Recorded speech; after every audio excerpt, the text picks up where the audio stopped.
El método mediante recubrimientos industriales es el método que más se utiliza, es el más utilizado a nivel mundial para para el tema de control de corrosión. Es el más utilizado.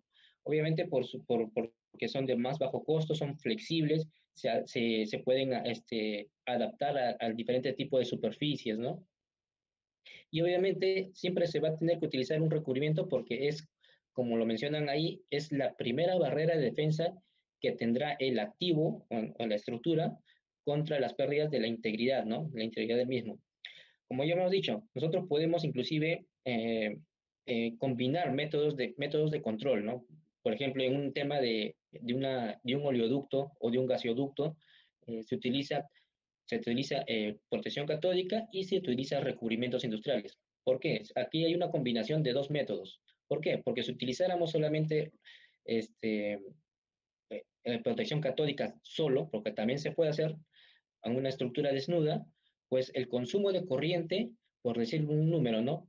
Quizás, ponlo así, 20 amperios, o sea, para proteger una estructura de una tubería enterrada, me va a costar por consumo de energía 20 amperios, que si uno lo multiplica al precio que tendrá en su mercado respectivo, pues, digamos, ¿no? Te sale eh, $100 por cada metro lineal que vas a proteger, ¿no? Pero si a este método yo lo complemento con recubrimiento, o sea, mi estructura lo pinto con recubrimiento, pues esta protección catódica ya no va a consumir 20 amperios, va a consumir simplemente 1 amperio. Entonces, obviamente, hay una diferencia abismal al que si yo utilizaría solamente protección catódica, al que si yo hago una mezcla de dos métodos, ¿no? En este caso protección catódica con recubrimientos. Esto va a hacer que mis costos de mantenimiento sean mucho más bajos. Si mi mantenimiento está destinado, digamos, de aquí a 5 años, pues al combinar estos dos métodos hago que mi mantenimiento sea ya no de 5, sino quizás de 10 años, ¿no? Y haga inspecciones periódicas, nada más para monitoreo, ¿no? Entonces, por eso es muy importante a veces hacer una combinación de métodos de control para poder, obviamente, reducir mis costos de operación y también justamente de mantenimiento, ¿no? Y cualquier método que nosotros utilicemos siempre va a estar acompañado de los recubrimientos, pues como ya había mencionado, justamente la primera barrera de defensa que va a tener una estructura o un activo es justamente el recubrimiento. Una vez que el recubrimiento se dañe, pues ya viene la segunda protección, el segundo método de control que va a sostener a esta estructura, mientras que pues, uno pueda ir reparando el recubrimiento respectivo, ¿no? Entonces, ¿qué viene a ser un recubrimiento? Un recubrimiento líquido industrial, ¿no? Es un material pigmentado o no, que aplicado sobre una superficie, en este caso una estructura de acero, forma una película sólida que es capaz de protegerlo del medio ambiente en el cual va a ser expuesto, ¿no? Hoy en día, en la industria se usa el término de recubrimientos para todo aquel material que protege contra la corrosión a una determinada superficie. Estos recubrimientos pueden ser sólidos, líquidos o cualquier forma de varios compuestos químicos, ¿no? Es así, si hablamos como recubrimientos, netamente como recubrimiento industrial, no solamente se puede decir que es lo que nosotros llamamos la pintura, ¿no? Existen otro tipo de recubrimientos, como son los FBE, que es Fusion Bonding Epoxy, es un recubrimiento a base de polvo que se aplica, digamos, de forma electrostática, entre comillas, se hornea y se forma una película ya sólida de protección, ¿no? También tenemos lo que se llamamos las cintas de polietileno, que son otro tipo de revestimiento, que esos son diseñados especialmente para el tema de tuberías.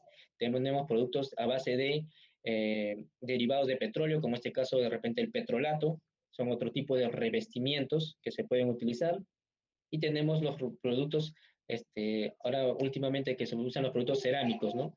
Que más que una protección ante la corrosión, también provee un poco de protección física, ¿no? Mecánica, justamente, ¿no? Y esto va para equipos, ¿no? Que están diseñados justamente netamente a lo que están más en contacto con el tema abrasivo, ¿no? Que están con mucha abrasión, ¿no? Entonces, tenemos una infinidad de recubrimientos, ¿no? Pero en esta nos vamos a enfocar netamente a lo que son recubrimientos líquidos industriales, que comúnmente nosotros llamamos como pintura, ¿no? Y bueno, un recubrimiento líquido industrial pues tiene para diferentes tipos de aplicación, tiene, ¿no? Para diferentes tipos de usos, ¿no? Tenemos desde la parte anticorrosiva, eh, para el tema arquitectónico, más que nada por el tema de acabado, de embellecimiento. Tenemos recubrimientos dedicados al tema de impermeabilizar, dependiendo de lo que yo quiera para mi industria. Estos también son, hay recubrimientos impermeables para este tipo de campo. Tenemos recubrimientos de protección contra el fuego, los fireproofing, como se les conoce, o también productos, recubrimientos justamente resistentes al calor, ¿no? Entonces, dependiendo a qué industria a la cual yo voy a estar o a qué parte a qué sistema eh, va a estar enfocado a mi protección, pues tengo, digamos, diversos métodos para seleccionar, ¿no? ¿Y cuáles son las propiedades de un recubrimiento, ¿no? Un recubrimiento debe exhibir una diversidad de propiedades. Tiene varias propiedades, ¿no? Justamente con la finalidad de poder cumplir con su papel en el tema de control de la corrosión. Entonces, un recubrimiento puede tener, tiene que tener, mejor dicho, una resistencia química, tiene que tener resistencia al agua, debe ser de fácil aplicación, tiene que tener una muy buena adherencia al sustrato, ¿o no? Al sustrato al cual yo voy a proteger, debe ser flexible y tiene que tener una fuerza cohesiva y resistencia al impacto sobre todo también, ¿no? Entonces, obviamente, lo ideal sería que el recubrimiento tenga todos estos y de muy buen alto nivel, ¿no? En cada una de ellas. Lamentablemente, en la vida real no siempre vamos a encontrar, no vamos a encontrar un recubrimiento que cumpla con todos y al 100%. Siempre va a haber algunas propiedades que se van a tener que sacrificar para poder compensar otras, ¿no? Y eso es como digo, siempre a la hora de diseñar un sistema de recubrimientos de protección, pues tenemos que saber eh, cuál es mi prioridad, ¿no? En función al trabajo que va a desarrollar mi estructura, por ejemplo, por decirlo así, ¿no? Entonces, eso es muy importante, ¿no? Saber. Entonces, para poder tener en cuenta qué propiedades son las que deben ser primordiales para ese tipo de estructura que va a estar en determinado tipo de servicio, ¿no? Y en el mercado los recubrimientos generalmente los vamos a encontrar desde uno, dos, inclusive hasta de tres componentes, ¿no? Dependiendo de qué tipo de productos son los que se va a seleccionar, ¿no? Y obviamente van a tener diferentes presentaciones. Las más convencionales son los productos de envase de un galón, de envases de 20 litros o si no en temas de barriles, ¿no? Todo va a depender mucho de cómo quieres va a ser tu consumo y sobre todo de qué forma de aplicar, ¿no? En esta les puedo comentar, por ejemplo, de que en los menos prácticos, para mí, como digo, pueden ser también, son cuando se presentan en barriles grandes, ¿no?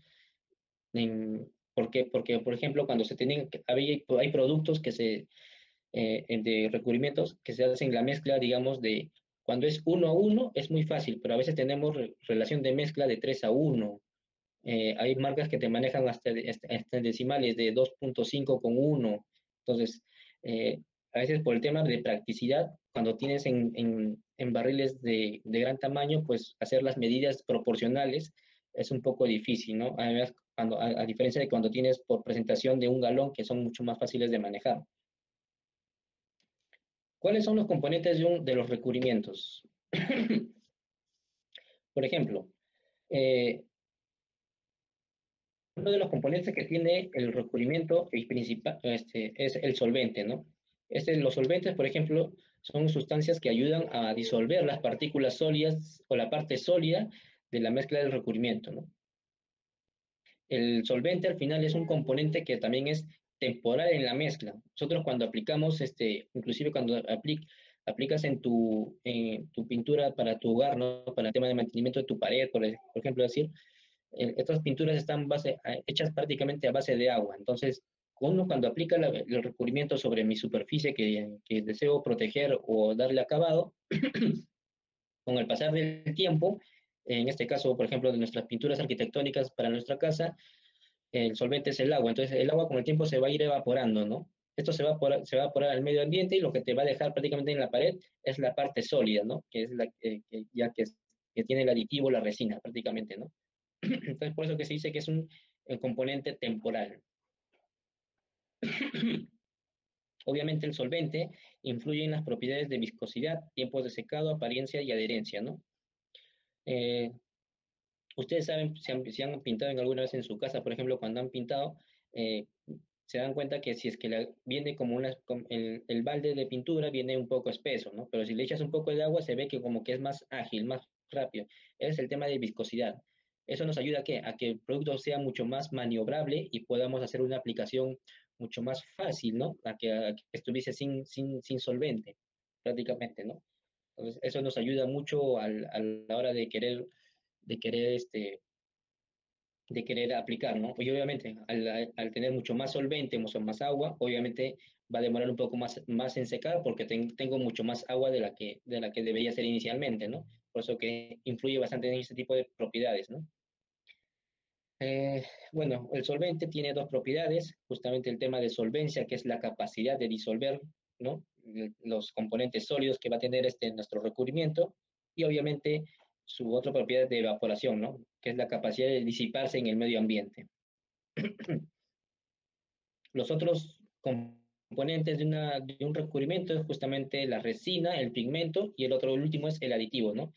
De toda la pintura, el principal componente es justamente la resina, ¿no?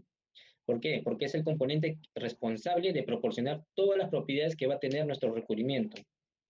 Eh, una resina, para que pueda ser usada como recubrimiento, debe tener buenas propiedades de humectación y adherencia, tiene que tener un secado dentro de los periodos aceptables. Nadie va a querer, por ejemplo, una pintura que seque en 2 días, 3 días, obviamente, ¿no? O sea, nosotros queremos un tipo de pintura que pueda secar a las horas o de repente a lo máximo un día, dependiendo del tipo de formulación, ¿no? Entonces, ese tipo de propiedades es la que debe tener una resina, ¿no? Y obviamente debe tener la capacidad para formar una película estable que pueda tener las propiedades tanto mecánicas en servicio, ¿no? El pigmento es otra parte de la porción sólida, es más pesada que la resina y puede ser, digamos, de origen orgánico e inorgánico, va a depender mucho de eso, ¿no? Y esa es la que prácticamente da las características de opacidad, color, resistencia a la corrosión, brillo, resistencia climática, ¿no? Y por último, los aditivos, que prácticamente son funciones específicas, ¿no? De un recubrimiento. Por ejemplo, a veces queremos que un aditivo, perdón, que un recubrimiento sea bacteriano, antibacteriano, pues va a tener bactericidas, ¿no? De repente queremos que sea que no elimine, no, pero que no deje que, digamos, la formación de hongos se utilizan con aditivos del tipo fungicidas, ¿no? Inclusive, por ejemplo, un tema de en las embarcaciones marinas, como estamos bastante eh, inmersos en el mar, por ejemplo, ahí está, por ejemplo, perdón,